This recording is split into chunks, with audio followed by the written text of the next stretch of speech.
welcome in this small, but I would say treacherous round for a session called Culture for Climate. And as Minister Karin Prien, she should be also with us. I propose that we still start and she will join in a bit later, I'm sure. So we don't get too much lost with the schedule because we have quite a tight schedule. So I would like to give just 1 minute, a brief introductory. We're very happy to run this session on culture as a driver for change towards climate change. And the name Culture for Climate derives from a project we are just about to start, or we are in the seed money phase of starting with Interreg Corporation.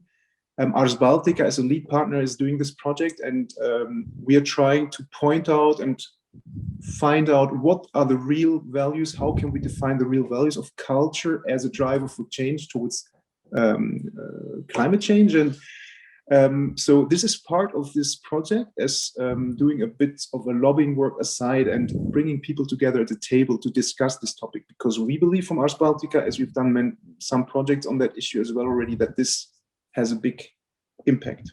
There she is. Welcome. Welcome, Karin Prien, Minister. Fantastic. Now we have everybody together. I was just giving a little introductory to the session, and happy to be here, happy to have you all here. And I quickly, before not losing too many words, would like to give an introductory little input via visual, and then afterwards hand over to Oleg Koffert, my colleague, who is now sitting in Copenhagen, Denmark, and he will moderate the session further. So maybe we get this little input to inspire us. It will take a second. I will share my screen. 1 second.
Voila, this just as a little introduction of that it's high on the agenda of also the UN goals, the SDGs, the Sustainable Development Goals, and we will have some other really more precise examples also closer to us that will underline the strong topic of culture for climate. But I would like to hand over to Oleg as a moderator for the session. Oleg Koffert from Growing Pathways, great to having you with us, and please start the session and the discussion so we don't lose too much time. Yes, thank you, Marcus, and great to have you all with us today.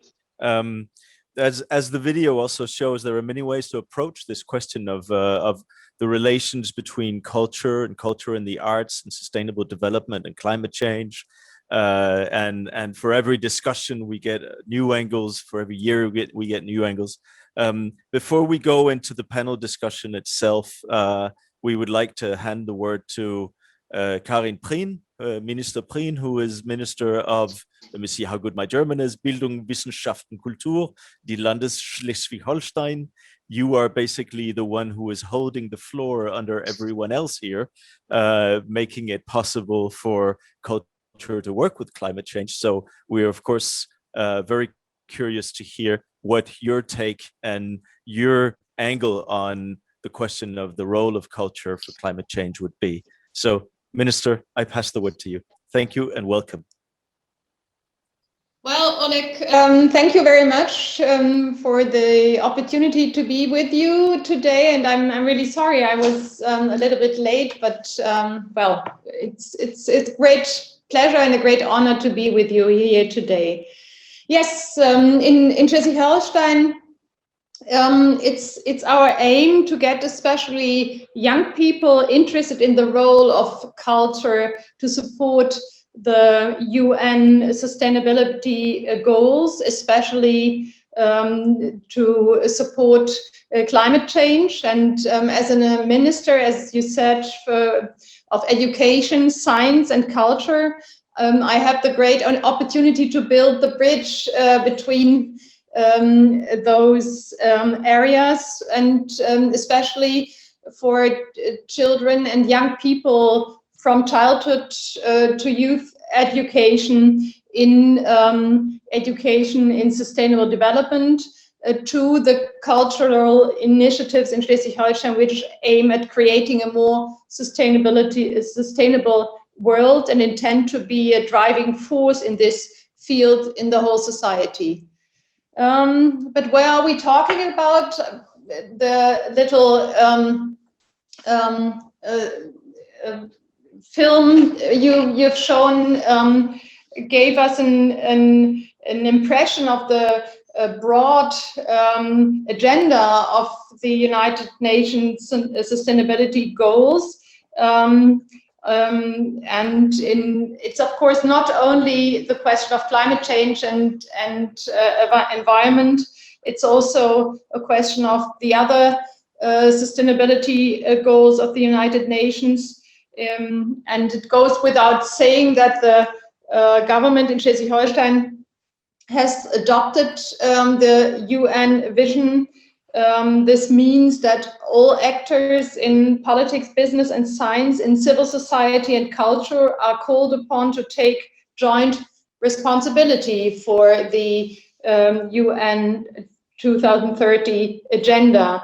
The state government is right now preparing an implementation report for education for sustainable development. And it shows the extent to which the guiding principles of sustainability are being implemented at the state level. All areas of life are taken into consideration here. Understandably, my focus is on culture and education, and I consider these to be the basic conditions of human existence and civilizational development, both correspondent closely with the United Nations goals.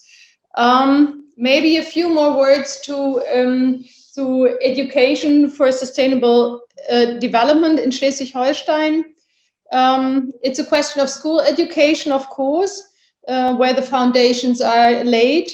It's a question more and more of vocational training and education, because the work environment undergoes rapid and dramatical changes in these days. And finally, a question of social and cultural education on topics such as democracy, anti-racism, and environment, especially in non-formal education. In line with the UN goals, we must ensure that all learners acquire the necessary knowledge and qualifications to promote sustainable development. We must do our part to promote sustainable development. We must do we do that on the fields of cultural diversity, on the field of arts and culture, and I'm convinced that culture has a very big impact on these questions. Well, maybe I stop at this point and we start into discussion, and I'm very interested in hearing my colleagues here in the panel. Thank you so much, Minister Prien. I think that before we actually run into discussion, Marcus, I think maybe you have a small clip more that you would like to show us, or no? I can see that you're telling me that you're. I just wrote to you. Let's go straight to discussion, so we have just more time move on. for that. Okay. Yep. Okay. Fine. So in that case, I think we'll just take on. There were a number of interesting points here. If we move on, maybe to Guido Fröse. Are you here with us, Guido? If he wants to.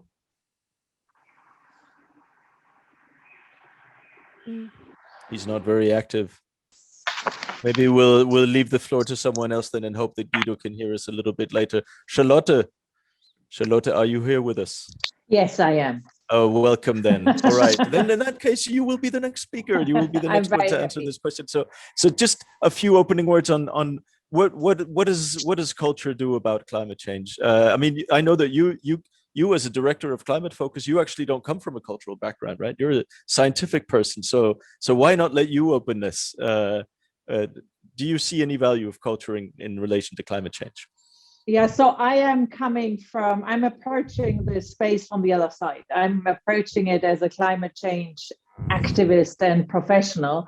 And for the last 25 years, I have worked on climate solution, but I got increasingly aware and annoyed by the fact that, as we all operate in bubble, the climate change people's bubble is also one, of people that continue talking to each other. We were faced with a situation of increasingly more alarmist reports from scientists being frustrated that, society doesn't react, lacking the instruments to communicate appropriately to the rest of the world what needs to be done. Far too long, we were just sitting in our corner saying things getting worse and worse and worse, and look, the temperature going up.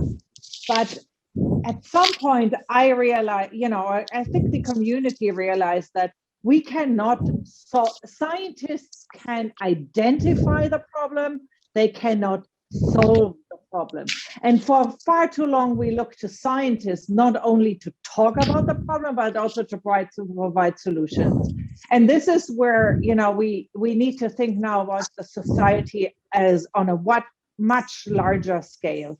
We have 10 years to completely transform our societies, and that requires an enormous collaborative effort of culture, economists, psychologists, economists, lawyers, everybody. They need to come together to take this on. And this, with a perspective to have a sustainable, healthy, and much more livable future than we potentially face. Definitely than we face at the moment without any action, but also in many ways than we already experiencing now. And here, I think culture can play an enormous role by socializing change, by communicating change, by developing and testing and pioneering solutions. And I'm absolutely, in support of Minister Prien's point that, the starting point always are, the young, it's education, but also, across all layers of society, culture has the means to approach people. And so for the last 10 days, I have run a number of projects that bring science and culture together, globally, locally, with young people, with, exchanges of artists. And it has been incredibly satisfying, I must say. So I can only, if there are any other climate people attending, I can absolutely encourage you to engage. Okay, great. Thanks a lot. Very inspiring, very invigorating. So before I actually ask you to come up with examples, let me just open the floor a little bit more and invite Helge Albers, who is also with us and who is CEO of the Film Foundation for Schleswig-Holstein. The Film I'm here. Förderung. You are here. Welcome, Helge. It's wonderful to have you with us here. Charlotte just gave us, now we have education, we have youth, we have the kids who have to learn about this, and we have transdisciplinarity, right? Everybody has to come together. So now we put them all in your boat. What is your take on this? Can you have everybody? Can culture fit everybody inside their boat, or how do you see the role of culture? Well, culture has to be on board as well in that boat. It's a joint effort, as Charlotte just pointed out. So, I mean, culture can't have that exception, and in parts, culture is a big driver of pollution and of CO2 pollution. So we need to form an understanding for culture as well, to play their role in that movement towards the 2030 goals.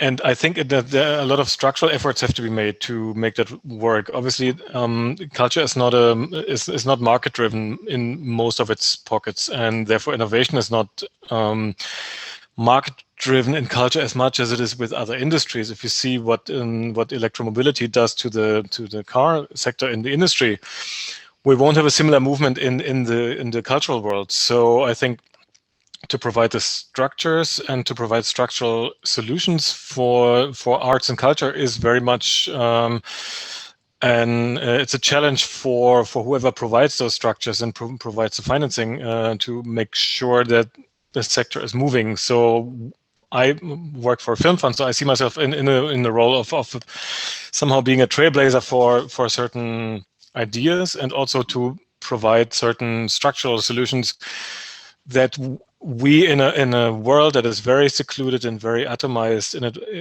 as it works. We have a lot of independent producers. We have a lot of creatives working in one man, one woman setups. So we can't expect change and drive from those environments, but rather have to implement them in a way that challenges them, is asking them to be ambitious, but at the same time doesn't exceed the possibilities. So, and that's a big part of what we do at the Film Fund in Hamburg and Schleswig-Holstein. At least that one much I can say. I can't speak for other cultural institutions, but it's one of our big points on our agenda, is to look into concrete tech-focused solutions, AI-based solutions that we can offer the market or our let's say our cohort, our community, to become better and finally to contribute to the 2030 goals. Okay, so we end up with tech solutions and AI. So now there's many different ways. Yes. Well, that's a nice place to end. So the last panelist that we have with us is Guido Freuser, who is chairman of Ars Baltica. And Guido, are you with us now? I could not hear you before. But, yeah, I'm sorry. I have technical Wonderful. problems. Do not excuse. It's just great to have you with us and to be able to hear you and see you. So what do you say? Is there anything left for you to say after all these wonderful words? How do you see the role of culture in this context? The problem is I heard nothing. So because I was out of the conference and couldn't count. And so excuse me if I double some things that are already taken by you here.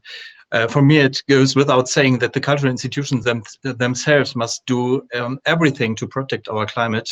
And we have some catching up to do because unlike in other areas, the cultural institutions are not part of the avant-garde on the subject so long. For far too long, climate protection has played no role in theaters, festivals, museums, concert halls, and so on. On the contrary, in favor of the supposedly best artistic results, other factors played a subordinate role or no role at all in many cases. So the climate protection, sorry to say this, but it's our mission to educate, especially in the cultural education, to give good examples, to show possibilities, to convince, to give impulses, to be a role model perhaps.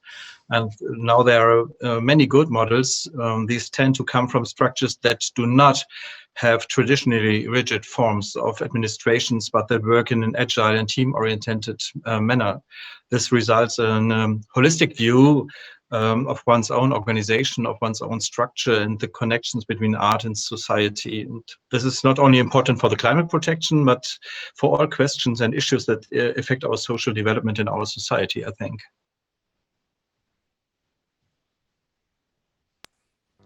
Excellent. I can assure you that you did not sound like an echo of all the others. Definitely not. Okay. Thank you. I think you've actually all managed to provide a whole palette of different perspectives on the role of culture for working with climate or for sustainable development, or however we wish to. I think one of the points that you're making is precisely this: that there are many.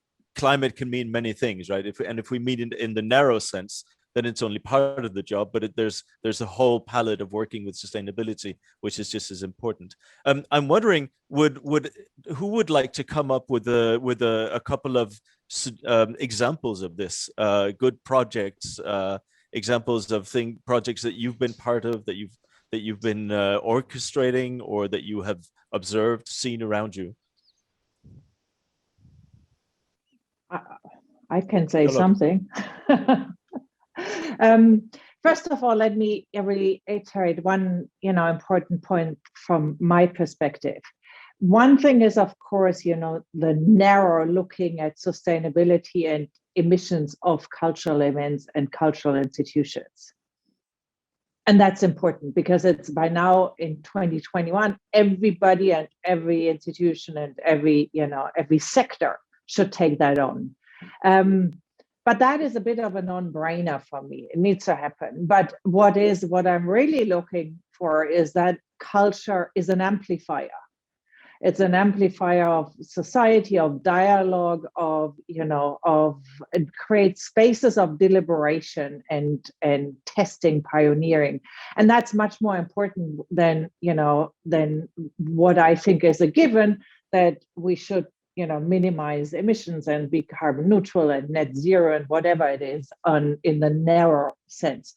So what I have done in the last 10 years, and I'm a particular fan of international projects, I have to say, because that's work a lot in collaboration. I also think climate change is a collective action problem. It is a cooperative problem. It is not nothing that any group, sector, country can solve alone.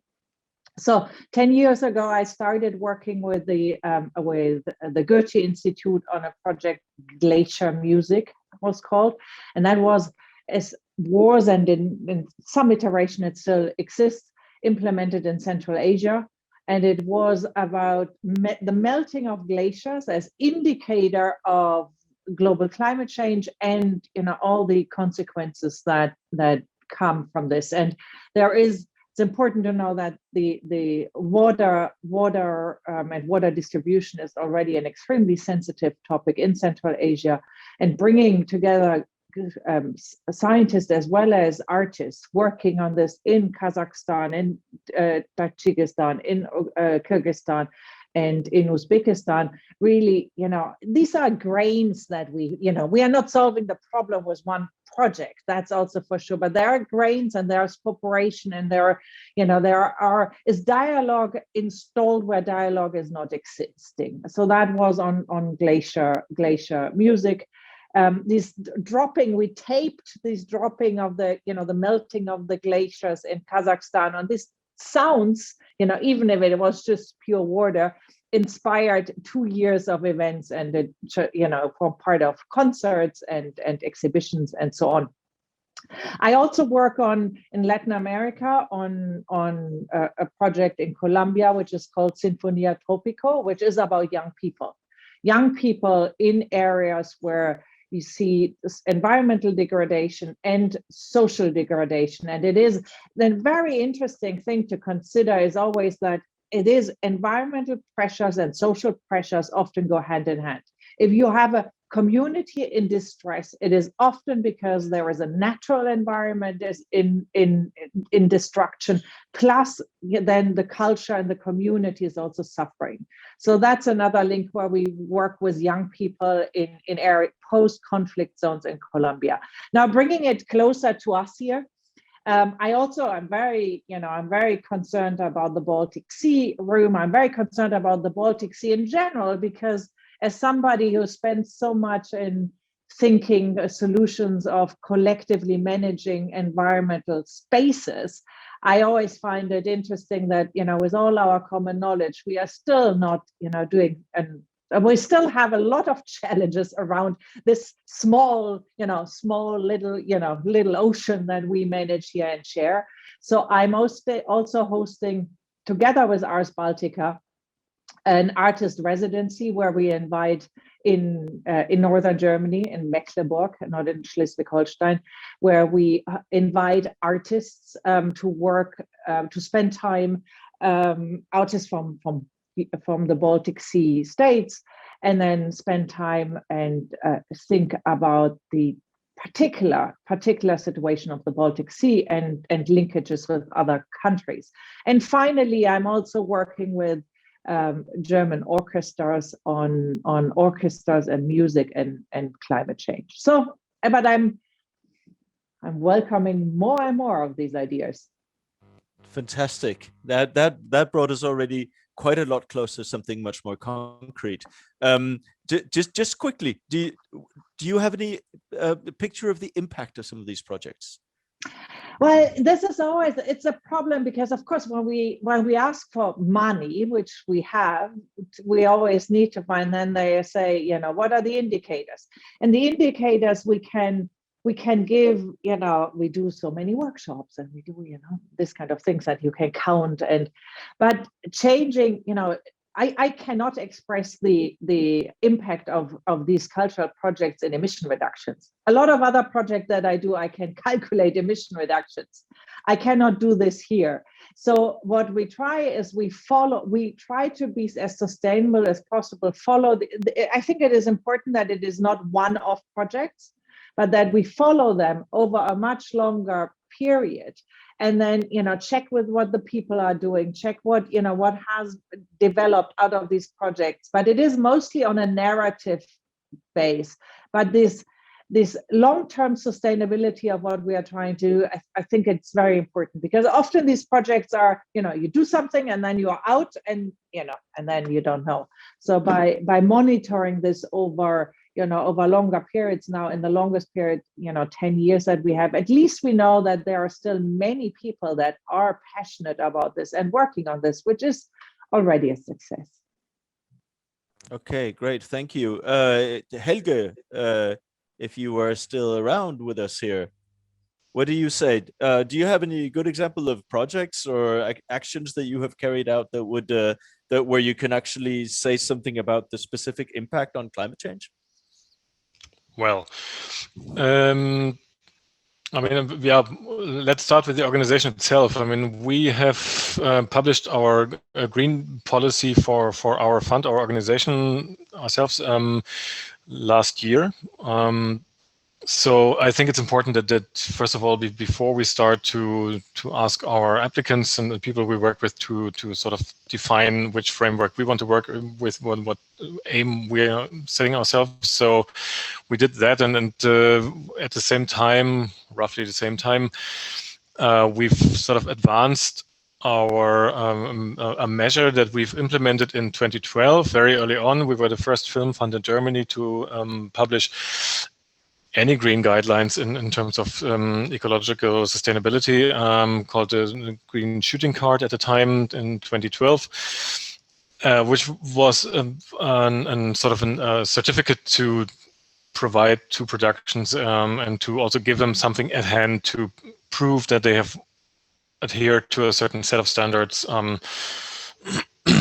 in that field. And we have implemented the next step of that idea in 2020 as well, and which makes us the first film fund to make it mandatory to fulfill a certain set of criteria in order to actually get funding at our fund.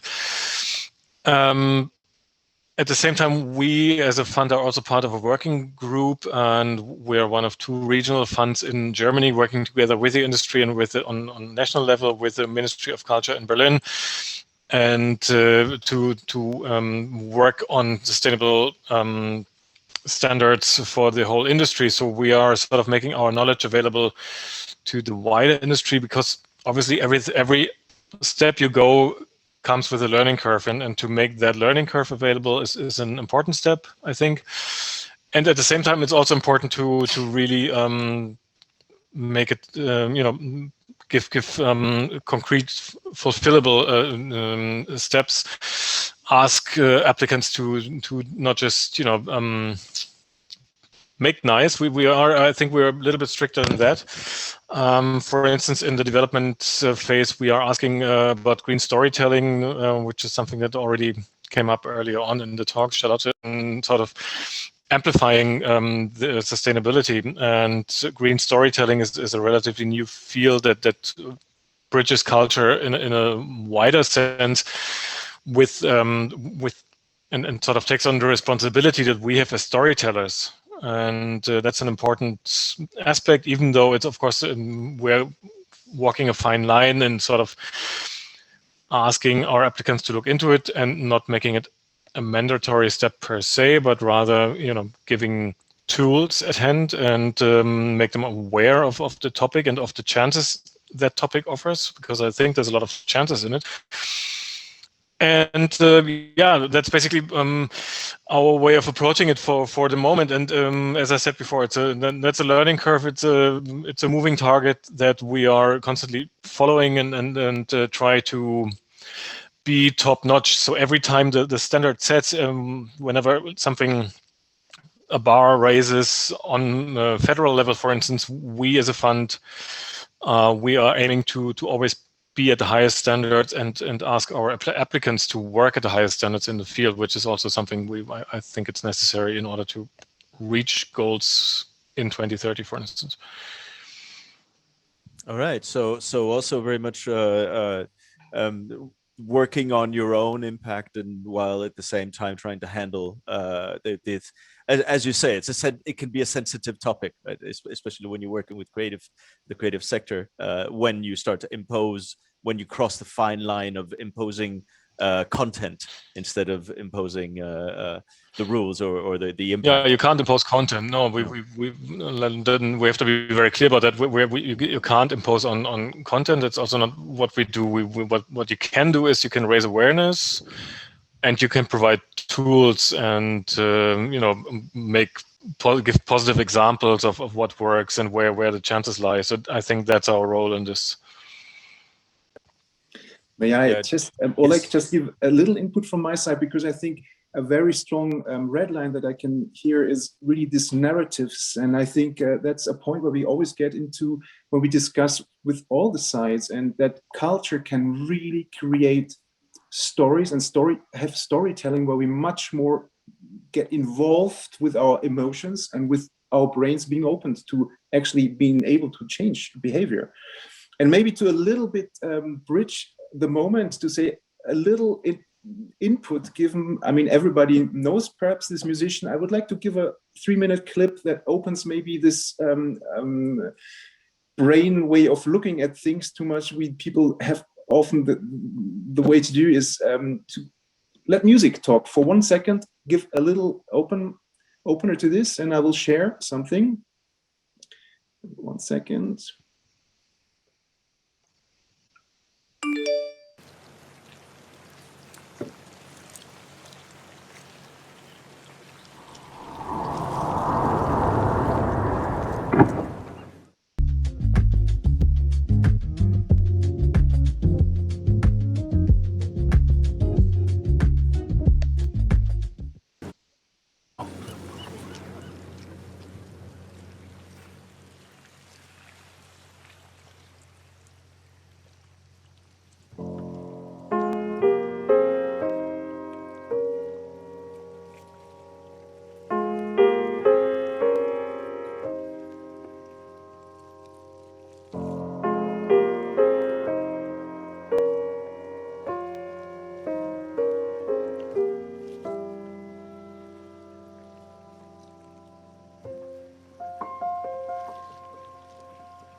yeah, I wanted to share this because I think there's many ways of expressions in the art, but I think the narratives we can create by opening our senses through the arts and the culture itself, it's really strong. It has a strong impact. And we have run a project that was called Creative Climate Leadership together with Julie's Bicycle from England. I just want to share that there has been a lot of proofs and in numbers how much impact culture as a driver for change has in the way we behave, in the way we create settings. If you run a festival and you are organizing your festival in a sustainable way, it's been proven that the people, the audience we are working together with, take on this these facts through the emotional part that they are participating through culture. And so I strongly believe, and that's also what Culture for Climate as a project and future project is about, to really create much more knowledge about so many initiatives and possibilities that are already out there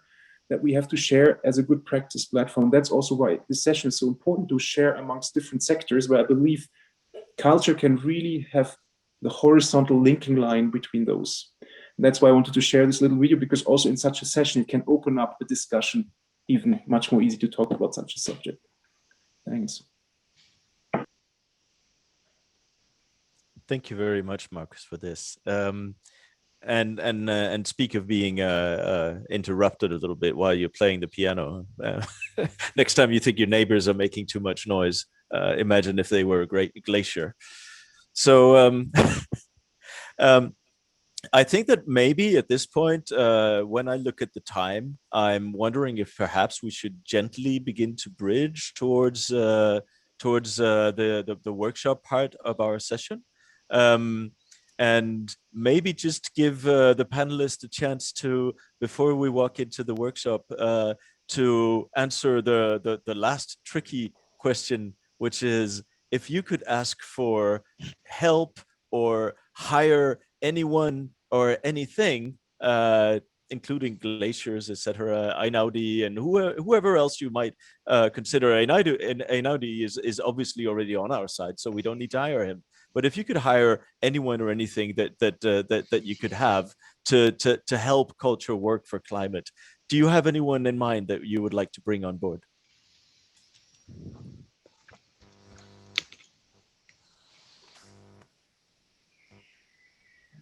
No volunteers? I can start. Who's first? Go ahead. Go ahead. Well, I mean, as we are currently thinking very much about the technological end of what the next steps will be, I'd love to hire a coder or a front-end designer, or any coder and designer who can help on work on the tech end of things. A data analyst would be a person we would need at some point soon, and etc. So, and people who understand that side of things would spring to mind when I think about who I would hire at the moment. And right, I would, I'm strongly in favor of intersectoral cooperation. So I would think all the climate people should hire an artist, and all the, film funds should hire a scientist, and all, mandatory diversity, not only, we all want diversity of all kind, but also in terms of knowledge and perspective on the world. I would like to agree with Charlotte. I think that's a very important point, that we must try to mix artists and scientists and politicians and people from the civil society. And we have to go to the rural areas. That's also another very important point. It shouldn't be only a project of a small interested group of activists, but we have to go into the whole society. And I don't know, I'm sorry, I had some severe technical problems, but I don't know if Guido Fröse has told you something about the TRAFO project, which is a project that aims on the transformation of culture in rural areas. And I think that's the kind of projects we need to bring people together and to go into the deeps of the society with culture and with the goals of the UN Agenda 2030. Thank you so much for this input. And so in fact we end up in a position where we say this is not a job for culture, it's a job with culture, and with anyone else who would like to join, and that we can find who have competences that we all need, because we need to work across all the disciplines. And I like very much the point that you're making here, Minister Prien, about the need to work across also the division, the gaps between the urban and the rural context, so that it doesn't become either one way or the other way, which would normally then be the urban elite telling everyone else how to do things. Right? That's how we normally do it. All right, thank you very much. I think at this point maybe we should get ready to move on to the workshop part of the session. Unless Markus, do you have anything you would like to add before we do that? Well, I would be as free. Don't forgive me, please, because I'm also checking how many people are there and where we are with the discussion. I have to be honestly saying, I would prefer, if you agree, to use the 15 minutes left until 3 to maybe continue a little bit the discussion, because there's not endlessly many people for the workshop. And I think what Minister Prien just said about the Trafo project, I would love to. It would be great to hear some words about the project, because I think it helps us understand a bit more what is, for example, with this project within Schleswig-Holstein. And also, there's one thing I would like to add from my perspective. When we talk, especially with experts from the climate field, as we do within the Culture for Climate project, it's very often that we get to the point, definition of culture is not just the culture that we do on stage or in it's to develop a culture for something. So to develop a culture through cultural work, how to deal with climate change, how to talk about it, how to bring the sectors together. I think that's a very important issue that explains the narrative that is in between those chairs that we need to feed.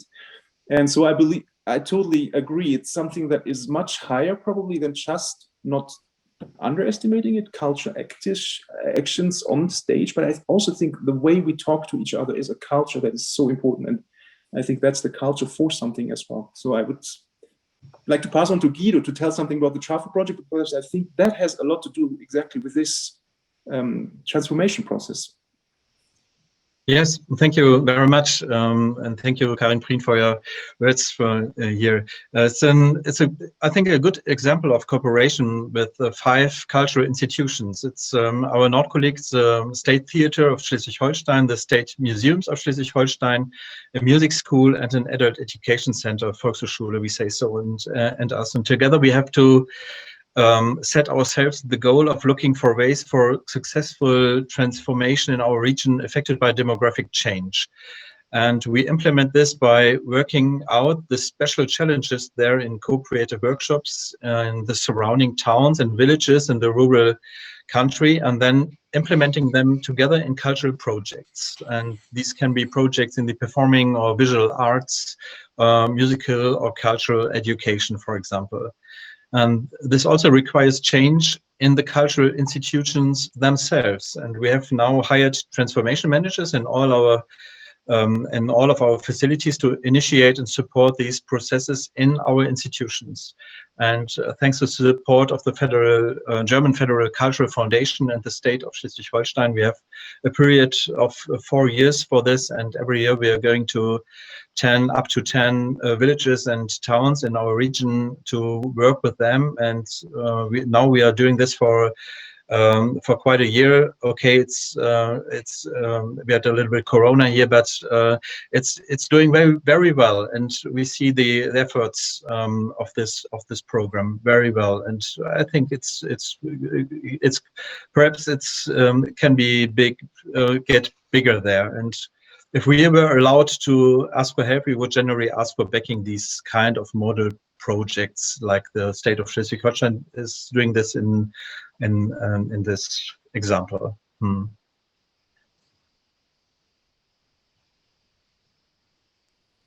Thank you very much. This is and it's great to hear about this specific example as well. I think that what we're working out here behind the curtain is that that instead of going into breakout rooms and workshop session as such, since the timing is a little bit short, and we are at 100 people here, so we might as well, we're among friends. So what I suggest is that we also maybe open up the floor even a little bit more and say that anyone who would like to join the conversation here, especially if you have, I mean, of course, if you have questions for the panelists, you're very welcome.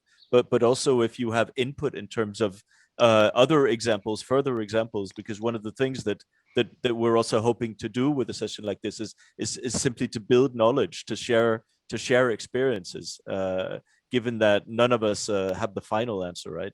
We're learning and learning, and on a very steep learning curve, as you were saying before, Helge. So anyone who has a question to the panelists or examples that you would like to share, please feel welcome to.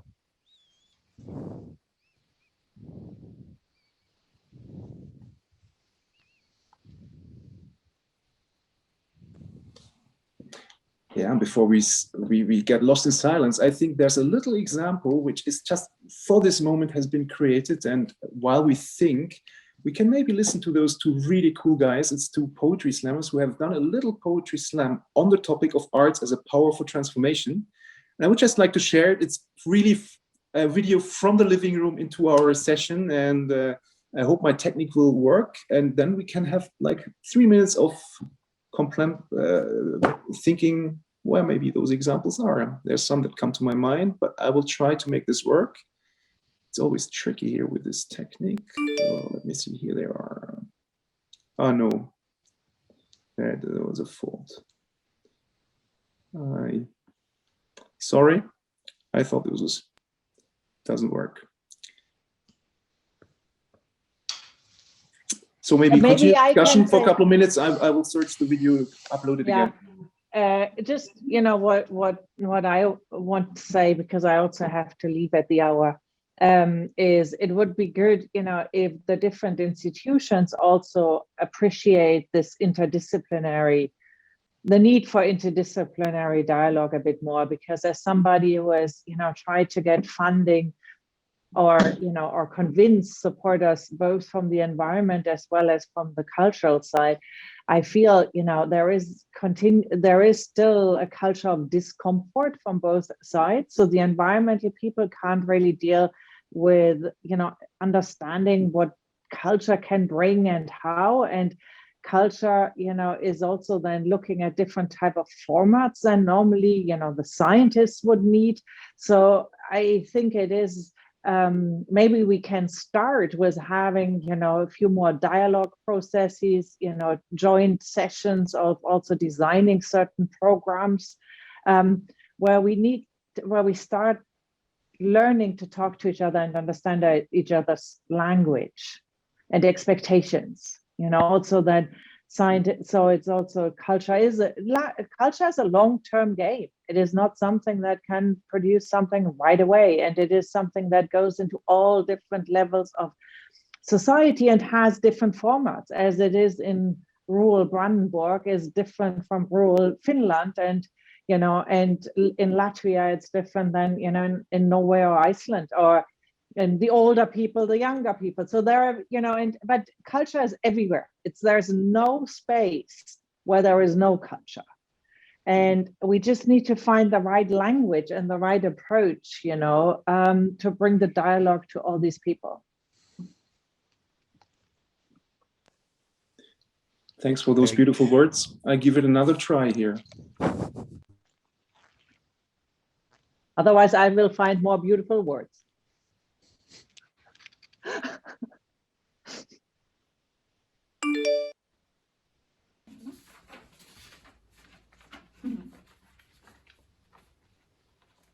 The power of art. Die Macht der Kunst. 30,000 years ago, some people we know nothing about lived in a cave in the southeast of France. They did not have paper to write on. They probably didn't even wear pens. They did not have websites where we could learn more about them. So how do we know they were there if we know nothing about them at all? Well, they left us a drawing in that cave on the wall. Kunst war schon da vor der Schrift und dem Schreiben. Kunst ist die Wurzel und Blüte der Menschheit. Sie wird nicht verschwinden. Sie wird bei uns bleiben bis zum Ende des Weltalls, bis zur möglichen Endzeit. Kunst ist die Sprache von Seele und Herz. Kunst findet statt zwischen Freude und Schmerz. Kunst unterscheidet uns von den Tieren. Kunst schenkt auch Wärme, wenn Herzen erfrieren. 30,000 years later, we can have a look at thousands of drawings of lions and prey and see how beautiful they are, sketched on the cave walls with charcoal and clay. We can think of the people who drew them, and though space and time would divide us, since our history is young and theirs is quite old, we can listen to what they wanted to tell us. We can see all the stories they told. And if that is the power held by a painting that millennia ago some person drew, just consider the power, the impact of what all the art in the world can do. Ja, was kann die Kunst tun? Was kann sie leisten? Wofür ist Kunst gut? Worin liegt ihre Macht? Sie kann uns für so viele Dinge begeistern, die Seele wird wie ein Feuer entfacht. Auch ich habe durch Kunst schon wie bescheuert gelacht, auch mich hat die Kunst schon zum Heulen gebracht. Durch Kunst habe ich an Briefe von Eulen gedacht, die Kunst hat uns auch mit Säulen bedacht. Art can tell stories and bring us together. It can tell stories of the past, of the present and the future. Kunst schenkt uns Hoffnung in bitteren Zeiten, utopisches Denken für ein besseres Morgen. Sie kann uns durch Leid und durch Trauer begleiten. Kunst kann unseren Geist mit Nahrung versorgen. Art can tell us where people come from, where they started, where they want to stay. Art can unite us. Art can pave the way. Sie baut uns die Brücke für Freundschaft und Frieden. Sie bietet zum Weltzustand Alternativen. Durch sie wird Erstarren des Denkens vermieden. Sie erfindet uns neu mit neuen Perspektiven. Art can pose questions about justice and power and how we deal with each other. Art can make suggestions and destroy stereotypes, one after another.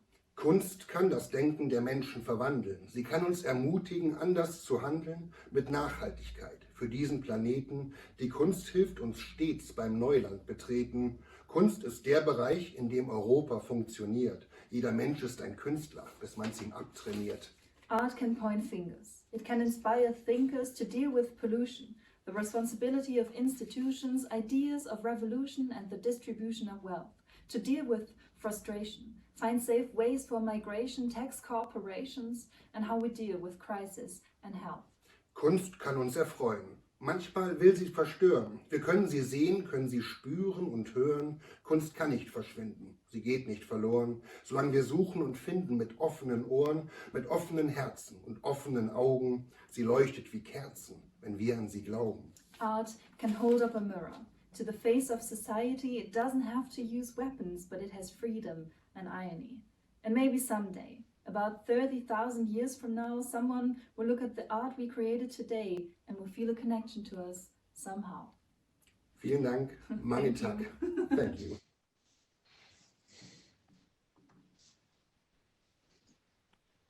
Well, thanks to Björn Högstad and Selina Seemann to bring this in just for our session. They prepared this text just for this C4C session.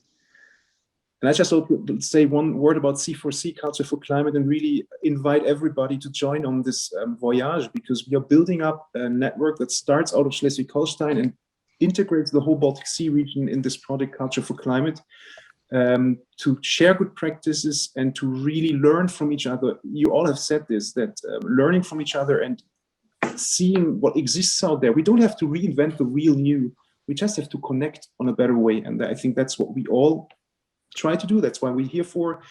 And it doesn't matter if it's 5,000 people or 20 people or 10. It's always connecting and it always makes sense. I think that's a strong learning from all the last years, that every little step, every little stone was worthwhile doing, and I believe in it. I think we all do. Yeah. So this statement through culture, and maybe I would like to hand over for 1 or 2 seconds, if you still have those, Minister Prien, to maybe, if you want to say 2, 3 closing words from your side, would be great to hear that after this session, and then we can see if we groove on the workshop a little bit afterwards. Thank you, Markus. I think it was an impressive and encouraging meeting we had today. We all have an impression of the power of culture in these times of transition and transformation.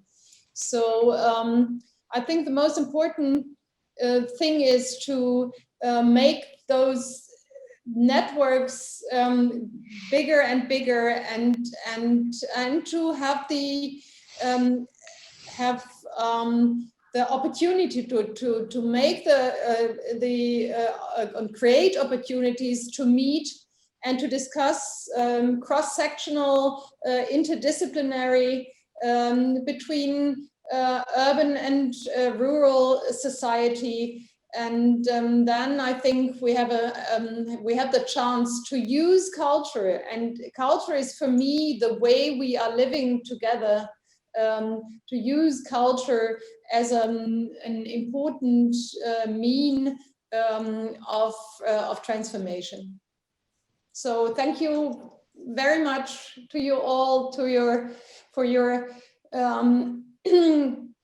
the way you try to bring culture as an important driver for transformation, and well, we go on.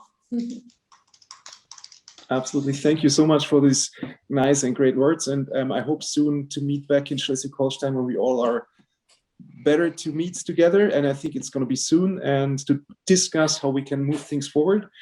And just now the ping pong a little bit to Oleg, because we have left totally our plan. And I think that's also part of culture and creativity, because it depends who and what kind of mix we have. Just a very open question. If we want to run a workshop, I would say, let's find another time really to do it, because it's so profound what you have prepared. We have so many sessions coming up until the end of the year, and we will definitely use this format, and we will inform all of you about the Culture for Climate activities we are going to run, because it's just taking off now, and we have really great people amongst on board. So question towards you, Oleg. What do you think about, I mean, everybody has slowly maybe to drop out, people have to leave and so on, but still maybe we can keep certain people on board to kind of a bit push further the discussion. I see Helge still there, and I see some names I know within the list. So maybe they were waiting for the workshop, and we could do this very spontaneously. Ping pong around, and I know that's one of your best arts, Oleg. What about? Should we improvise and keep on going the group and see where we can go? And if there's any questions, because we have talked about many things that might need some explanation, because sometimes we can fly and we are not very concrete. So I would say, if anybody would like to know a bit more about Culture for Climate in the round now outside of the panelists, come on, shoot questions towards us. Otherwise, I know that Oleg also has a lot of things, and maybe we can take one or two of the games you prepared, if you wish so. But I would say, let's open up really. There's 15, 16 people out there. I can see if anybody would like to, well, there's actually not anymore, but would like to ask any question. Or Helge, what about you? Any questions toward the idea of a culture for climate, or maybe how we could integrate, because the film side is a thing we don't have so far in this pool, and I think what you're doing is incredibly worthwhile to maybe discuss also on that level.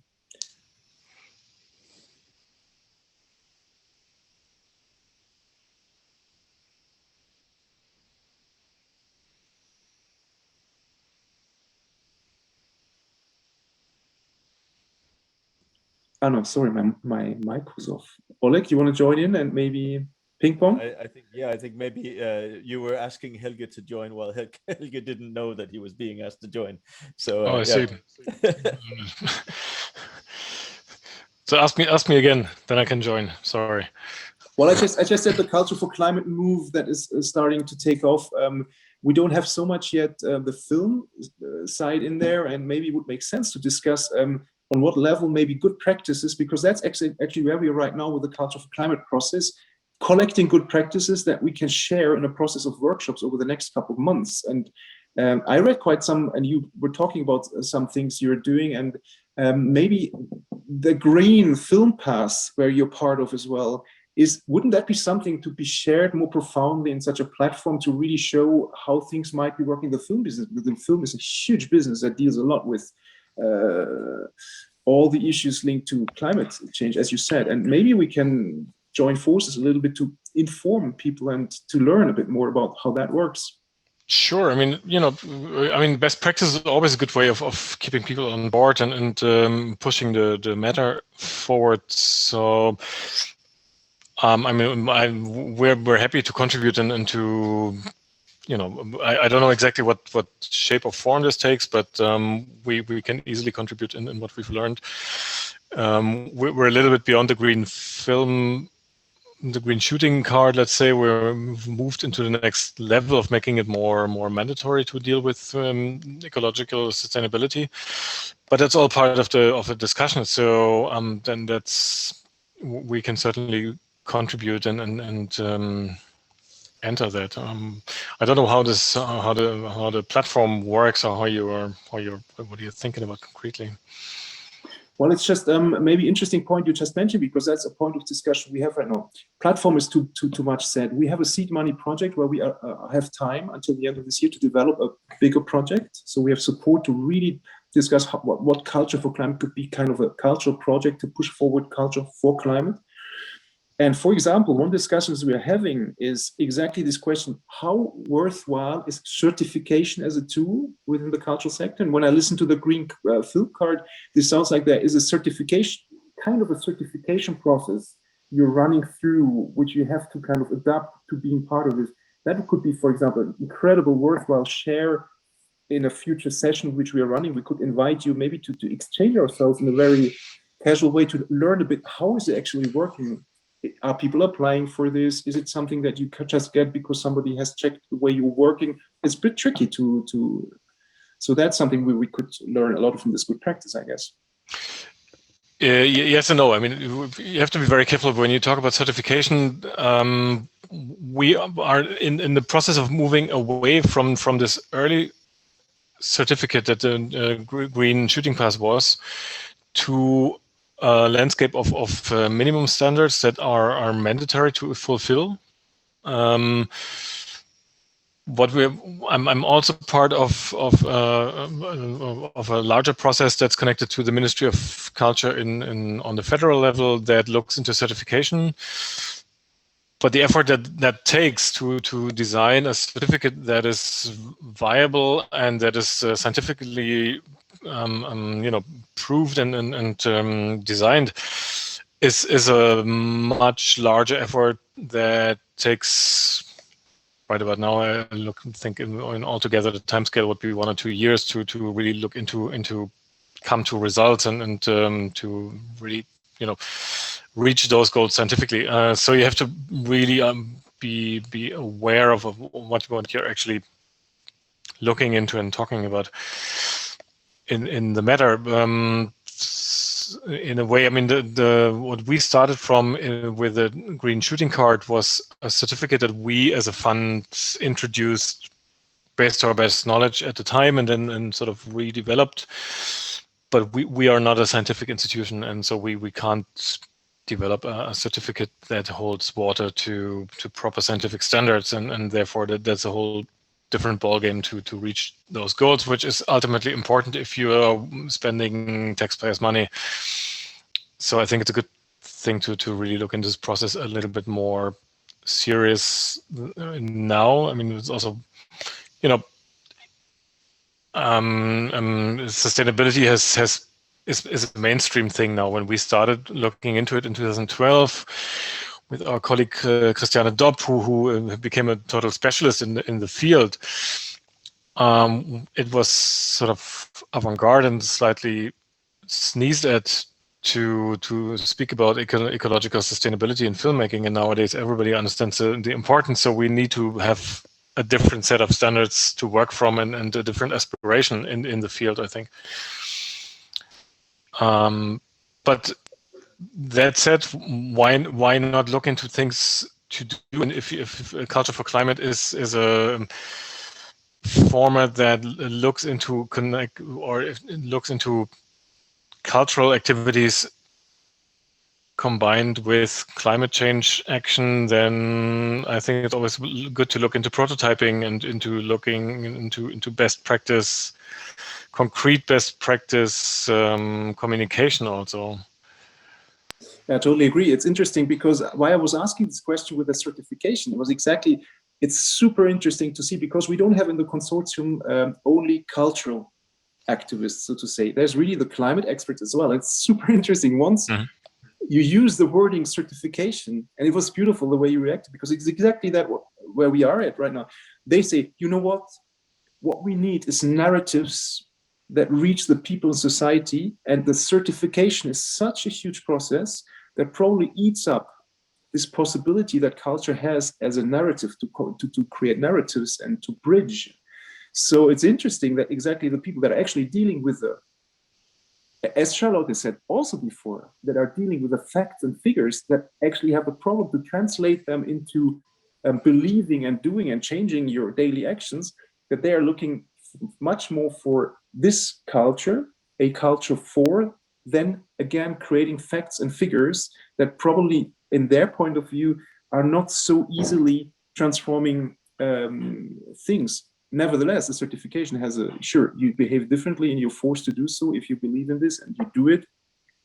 But the process just until there, it's interesting that it comes more and more up in the consortium that time is short and we need to really react on this emotional level that culture also has and is mainly transporting. So it's interesting with your experience, that's what I meant, is to share experience that we have with this, and also the respect what it means to run a certification process is a huge thing, and it demands also a lot of energy, I believe. So for us it would be important to learn exactly this and maybe to take a decision, where will this ship, and it's only one little screw of many, be best invested. And right now we're actually at this crossing to say probably it's better invested in really creating those narratives and bringing culture, creating a stronger culture for something, in this case climate change, and making people more aware of things. And yeah, interesting to hear. Yeah, I mean, this is a different discussion maybe, but we could certainly look into how to drive green storytelling forward and how to make that a more real opportunity for people to include the idea of green storytelling into their fictional projects, and incentivize or give positive motivation to look into that field. As I mentioned earlier, it's very uncharted territory for many creatives to see the option and to see the opportunities that lie in green storytelling, and there will be people out there who are open to it and interested, and others who are less. And I think it's nice to be able to make offers to give incentives to those who are keen on becoming better in the matter, and then push that part. So that's maybe one aspect we could look into and see how to move that forward. Fantastic, great. And I think Oleg, it's all about, we were working together since a couple of years now, and it's all about those moments that we can create that are a safe space or a protected space, better word, where we can actually find out things in a creative way. So that was also creative today, to just leave the path that was planned and just have a good discussion. And I hope we can run this workshop in one of our formats coming up and trying it out, what we prepared, what you prepared mainly. What do you think about those narratives you are creating in your work? Because Oleg is also incredible what he's doing on this level. So what is your feedback on this? Well, I think that one of the things that I'm hearing across all the things that are being said is also maybe slightly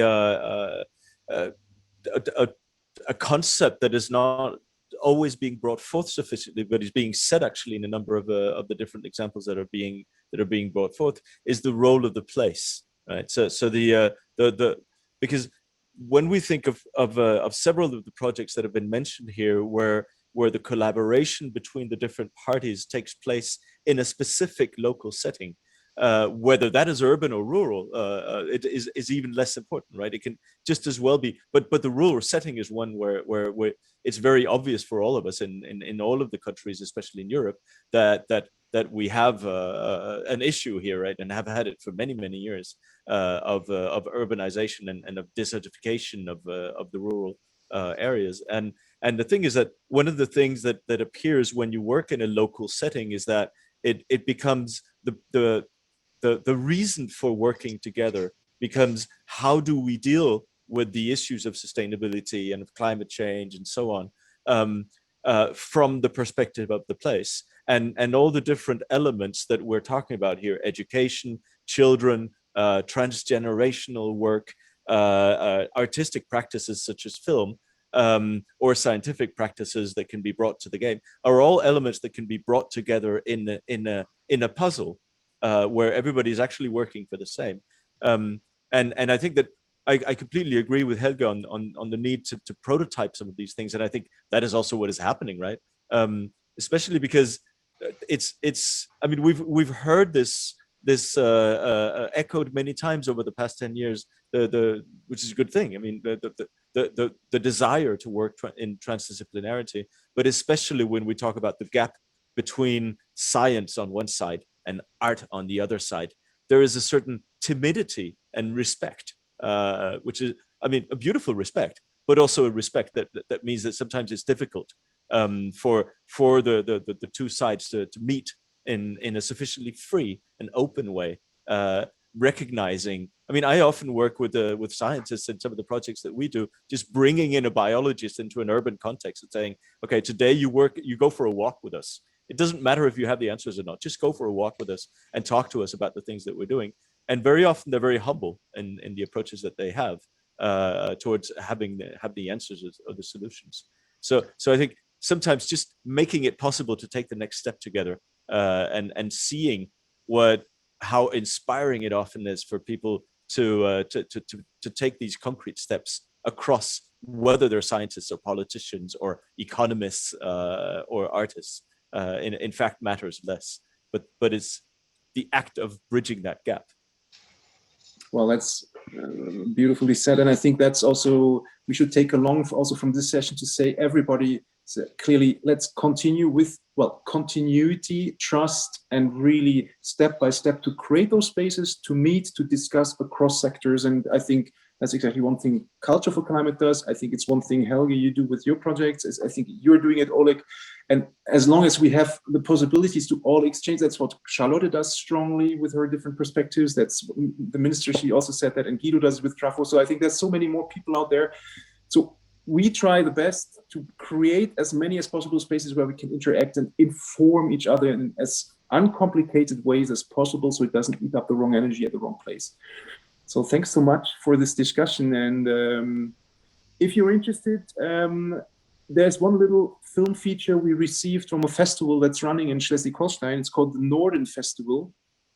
And they have a very strong sustainability side, and they're running the festival as sustainable as possible. And I would just like to share this as an opener also for the summer that's coming up, and things are possible again. And it's a beautiful place. And we are also going to be there with Culture for Climate. We are going to run a little workshop session. Actually, Oleg is going to be with us and with me. Actually, we're doing this together. Hopefully it will work, but it looks good. And so maybe we can meet live there, which will be on 12th of September, I think so. If you don't have anything more to say, I would like to use that momentum and just say thanks for this great session, and let's stay in touch, and let's check out Culture for Climate. You will find on the Ars Baltica site updates, and there will be also soon a known website link to the project. We're having a lot of workshop formats to find out things, and I'm sure Helge will be in one of them. Charlotte will also be there. She already agreed, and so we will get back to you and let's see what we can do. So I'll play this little teaser, and thanks to all the panelists, also those who are already gone, and the minister to be here. And thanks for Oleg for your always great pleasure to moderate. It's really cool. It's a lot of fun. So I'll share this now, and have a great day and meet soon. Thanks, guys. Thank you. So I hope I can find that. Cologne.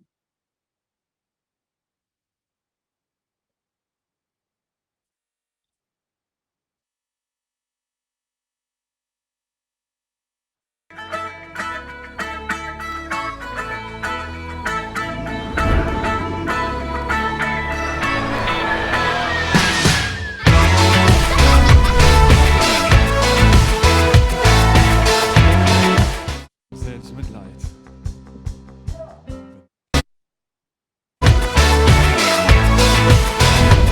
I was lost, went astray. I was a preacher man with nothing to say. By the time I was found, the whole world's turning upside down. It was like in my dreams, unlike anything you've ever seen. Thunderstorms, walls of fire, spirits came to reclaim the desire.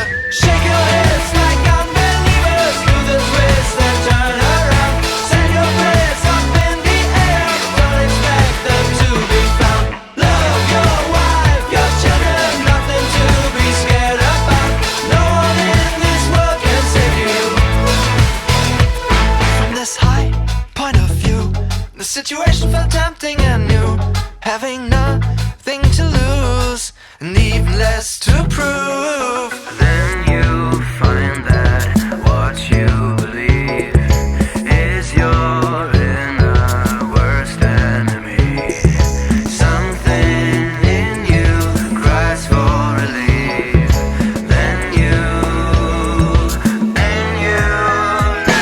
shake your heads like unbelievers, do the twist and turn around. Send your prayers up in the air, don't expect them to be found. Love your wife, your children, nothing to be scared about. No one in this world can save you. Tell me, Father, must I slow down? I've been living on the edge for so long. Once I came from you, now I return to you. And there's gonna be a showdown. I believe indeed that once we're gonna be set free. I said I believe